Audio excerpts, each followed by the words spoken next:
Hello friends, તો સ્વાગત છે તમારું મારી ચેનલ દીપિકાસ કિચનમાં. અને આજે આપણે મિક્સ કઠોળ બનાવવાના છીએ. તો એ કઠોળ જોઈ લઈએ. તો એમાં મેં અહીંયા બંને ચણા લીધા છે, રાજમા લઈ લીધા છે. હવે ત્યારબાદ આપણે અહીંયા મેં થોડા મગ અને તુવેરા, જે સૂકી તુવેર કે છે, એ લઈ લીધી છે. તમે ક્વોન્ટિટી તમે તમારા હિસાબે રાખી શકો છો, પરંતુ જે મોટા કઠોળ છે એ આપણે માપના લેવાના, થોડા વધારે. હવે એને આપણે પાણીમાં પલાળી અને એક બાજુ આખી રાત માટે રહેવા દઈશું. હવે બીજા દિવસે જોઈએ તો કઠોળ છે એ આપણા સરસ રીતે પાણીમાં પલળી અને ફૂલાઈ ગયા છે, એટલે કે તૈયાર થઈ ગયા છે. હવે આને તમે ખાશો બાફ્યા વગર તો ઘણું બધું પ્રોટીન આપણને મળવાનું છે. તો આને શાક બનાવવા માટે આપણે બધા કઠોળને કુકરમાં થોડું પાણી સાથે એડ કરી, થોડું મીઠું એડ કરી હવે એને આપણે બફાવા માટે મૂકી દઈએ. હવે કઠોળ છે એ બફાય છે ત્યાં સુધી આપણે એની ગ્રેવીની તૈયારી કરી લેવાની છે. તો અહીંયા મેં 2 થી 3 નંગ જેટલા ટમેટાં લઈ લીધા છે અને એને આ રીતે આપણે કટ કરી લીધા છે. ટમેટાને આપણે મિક્સી જારની અંદર ગ્રેવી જ કરવાની છે, એટલે આપણે એને નાની કે મોટી ગમે તે સાઇઝમાં કટ કરી શકીએ છીએ. તો હવે આપણા ટમેટાં છે એ કટ થઈ અને રેડી થઈ ગયા છે. તો હવે આપણે એક મિક્સી જાર લઈ લઈએ અને એની અંદર જે આપણે ટમેટાં છે એ એડ કરી લઈએ. હવે એકલા ટમેટાની ગ્રેવી નથી કરવાની, એટલે એની અંદર આપણે લસણ, આદું અને મરચાં પણ એડ કરી લઈશું. ગ્રેવી હંમેશા તમે જો કરો ત્યારે ટમેટાની અંદર આ બધા સ્પાઇસીસ એડ કરી અને પછી આપણે બ્લેન્ડ કરીશું તો સરસ ટેસ્ટ આવશે. તો હવે આ બ્લેન્ડ થઈ ગયું છે એક બાજુ. હવે આપણે ડુંગળી અને એ પણ આપણે સરસ રીતે એની છાલ ઉતારી અને એને પણ ટુકડા કરી લઈએ. અને હા, જો મારો વિડીયો તમે ફર્સ્ટ ટાઈમ જુઓ છો, મારી ચેનલ પર પહેલી વાર આવ્યા છો, તો પ્લીઝ મારી ચેનલને સબસ્ક્રાઈબ કરો અને નવા વિડીયોના નોટિફિકેશન માટે બેલ આઇકન જરૂરથી પ્રેસ કરો. હવે ડુંગળી છે એને આપણે ચોપરમાં એકદમ ઝીણી ચોપ કરી લેવાની છે, કે જેમ ગ્રેવી પણ ન થઈ જાય અને ઝીણી સમારેલી પણ રહે. તો આપણે ડુંગળીને ચોપરમાં ચોપ કરી લઈશું. તમારે ગ્રેવી બનાવવી હોય તો તમે શું કરો કે એક ડુંગળીને ચોપ કરો અને બીજી બધી ડુંગળી છે એને ગ્રેવીમાં એડ કરી દો, એટલે કે ટમેટા સાથે ગ્રેવી બનાવી લો. ચોપ કરેલી ડુંગળી અને એને જે સાંતળીને એનો ટેસ્ટ આવે છે ને બધા શાકભાજીમાં કે કઠોળમાં કે જ્યારે બી તમે ગ્રેવીવાળું શાક બનાવો એમાં, તો એ ડુંગળીનો ટેસ્ટ જ કંઈક અલગ હોય છે. અને આપણે ડુંગળી સમારતા હોઈએ ત્યારે આંસુડા ન નીકળે એવું તો બને નહીં, એટલે હા, ચોક્કસથી આંસુડા નીકળે.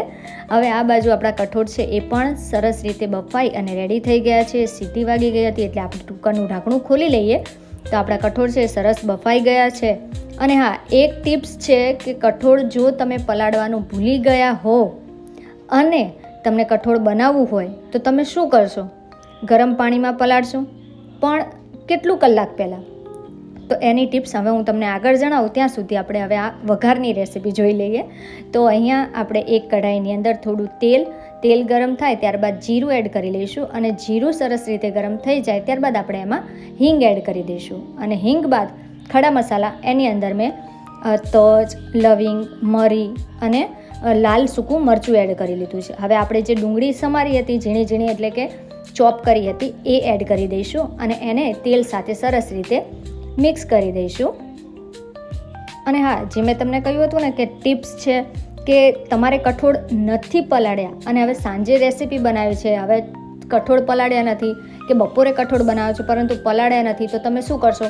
તો 1 કલાકનો ટાઈમ છે તમારી પાસે, તો શું કરશો? તો ગરમ પાણીમાં પહેલાં તો કઠોળ પલાળી દો અને જ્યારે પણ તમે કલાક પછી એને બાફવા માટે મૂકો ને ત્યારે ચોક્કસથી અંદર એક સોપારી, જે આપણે સોપારી આવે છે ને જે ખાય છે મસાલામાં ને એમાં એડ થાય છે, એક સોપારી એડ કરી અને પછી એની સીટી વગાડશો ને તો તમારા કઠોળ છે એ સરસ રીતે બફાઈ જવાના છે.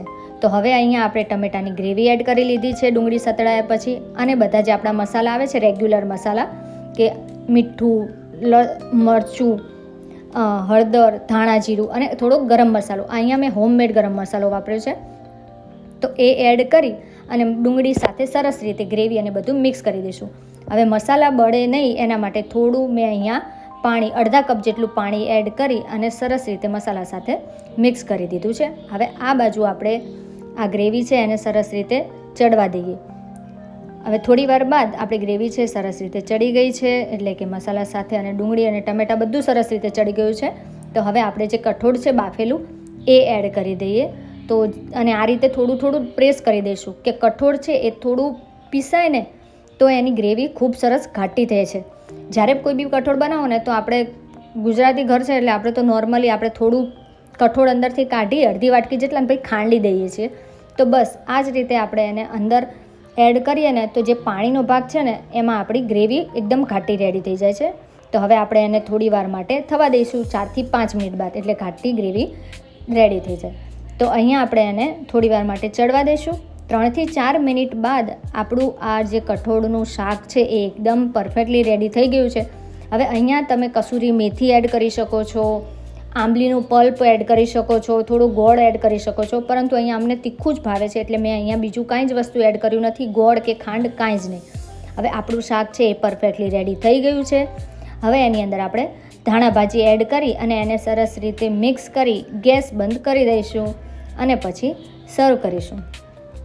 હા, લોકો શું છે કે આપણે જ્યારે કઠોળ બાફવામાં બરફ એડ કરીને પછી પણ બાફે છે જો ભૂલી ગયા હોય તો, પરંતુ હા, એકવાર તમે આ સોપારી એડ કરી અને પછી બાફીને ટ્રાય કરજો, કારણ કે મારા મમ્મી એમના ઘરે આ વસ્તુ અમે પહેલી વાર મેં જોઈ હતી કે કઠોળ બાફવાનું ભૂલી ગયા હતા અને પછી સોપારી એડ કરી લીધી તો કઠોળ એકદમ સરસ રીતે બફાઈ ગયું હતું. અને એમાં પણ તુવેર એ તો એકદમ બફાઈ ગઈ, તો બીજા બધા કઠોળ તો આસાનીથી બફાઈ જવાના છે. હવે આપણે શાક સર્વ કર્યું છે ભાત, પાપડ અને રોટલી સાથે. તો ટેસ્ટ એકદમ સુપર્બ છે. તમે બનાવો અને બાદમાં મને જણાવો કે કેવી લાગી તમને આ મારી મિક્સ કઠોળની રેસીપી.